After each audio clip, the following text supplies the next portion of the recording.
लोकसभा निवडणुकीच्या उद्याच्या मतमोजणीसाठी प्रशासन सज्ज, देशासह साऱ्या जगाचं निकालाकडे लक्ष। राज्यातही मतमोजणीसाठी यंत्रणा सज्ज, 48 मतदारसंघातल्या मतमोजणी केंद्रांवरती 14,507 अधिकारी आणि कर्मचारी नियुक्त, चोख बंदोबस्तही तैनात।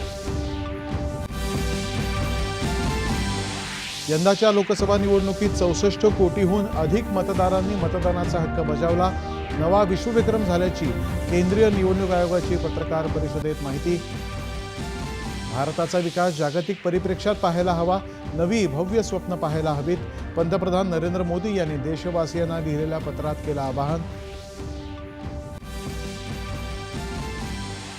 यूपीआय व्यवहारांनी मे महिन्यामध्ये 14 अब्ज आर्थिक व्यवहारांचा रचला नवा विक्रम।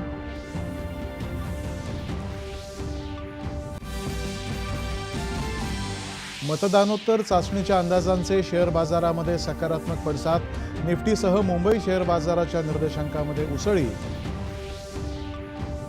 आणि राज्य विधान परिषदेच्या पदवीधर आणि शिक्षक मतदारसंघासाठी भाजपाकडून निरंजन डावखरे, किरण शेलार आणि शिवनाथ दराडे यांच्या उमेदवारीची घोषणा।